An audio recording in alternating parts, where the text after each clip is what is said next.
নমস্কার বন্ধুরা, কাকলির হেসুলিস লাইফস্টাইলে আপনাদের সবাইকে স্বাগত। বন্ধুরা, আজকে আমি প্রন ব্রেড বলসের রেসিপি আপনাদের সঙ্গে শেয়ার করব। রেসিপিটি খুবই টেস্টি একটি রেসিপি।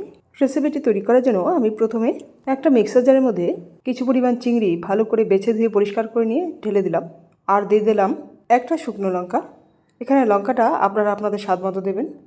আর দিয়ে দিলাম বেশ কয়েকটা গোলমরিচ।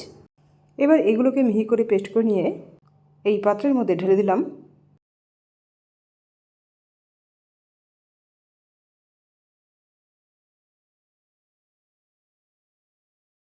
এবার এর মধ্যে এক এক করে দিয়ে দিলাম কুচনো একটা পেঁয়াজ, কুচনো অর্ধেক ক্যাপসিকাম, স্বাদ মতো নুন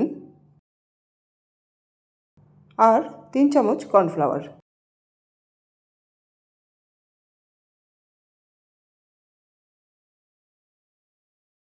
এবার এইগুলোকে ভালো করে মিক্স করে নেব।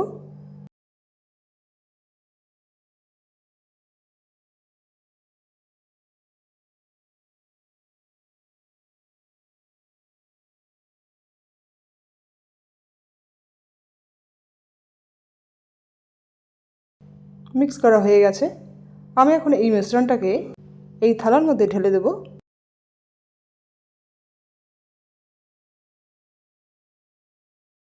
তারপর 2 পিস স্লাইস ব্রেড নিয়ে ব্রেডের পিস দুটোকে এইভাবে ছোটো ছোটো করে টুকরো করে নেব।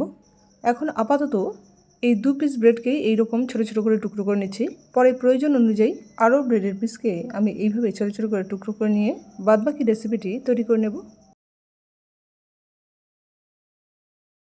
ব্রেডের পিস দুটো এইরকম ছোটো ছোটো করে টুকরো করে নেওয়া হয়ে গেলে চিংড়ির মিশ্রণ থেকে এইভাবে একটুখানি নিয়ে ব্রেডের টুকরোগুলোর ওপর রেখে এইভাবে হাত দিয়ে চেপে চেপে একটা বল শেপ দেব। আমি এখানে যে ব্রেডের টুকরো করে নিয়েছি এই টুকরোগুলো দিয়ে সব বলগুলো তৈরি করা যাবে না, আরও কিছু ব্রেড লাগবে। বলগুলো তৈরি করতে করতে প্রয়োজন বুঝে আরও ব্রেড টুকরো করে নিয়ে বলগুলো তৈরি করে নেব।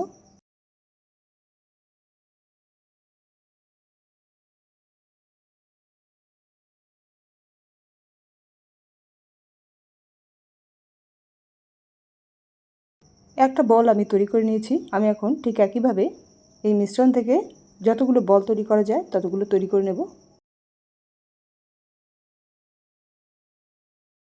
সব বলগুলোই তৈরি করা হয়ে গেছে।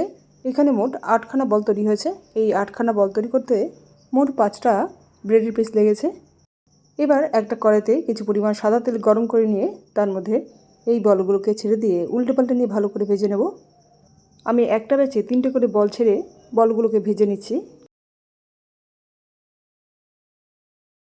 এই বলগুলো ভাজা হয়ে গেলে ঠিক একইভাবে পরের ব্যাচের বলগুলোকে ভেজে নেব। সব বলগুলো ভাজা হয়ে গেলে রেসিপিটি সার্ভ করার জন্য একদম রেডি হয়ে যাবে। বন্ধুরা, রেসিপিটি আপনাদের কেমন লাগছে তা কমেন্ট করে জানাতে ভুলবেন না। ভালো লাগলে রেসিপিটিকে লাইক ও শেয়ার করে দিয়ে চ্যানেলটিকে সাবস্ক্রাইব করে দেবেন। আর তার সঙ্গে সঙ্গে অবশ্যই বেল আইকনটি ও অল বাটনটাও ক্লিক করে দেবেন। দেখুন বলগুলো ভাজা হয়ে গেছে। আমি এখন এগুলোকে অনেকটি পাত্রে তুলে নিয়ে ঠিক একইভাবে পরের ব্যাচের বলগুলোকে ভেজে নেব। তাহলে বন্ধুরা, আজ এই পর্যন্তই। আবার আপনাদের সঙ্গে দেখা হচ্ছে পরের এক নতুন রেসিপিতে। Thank you.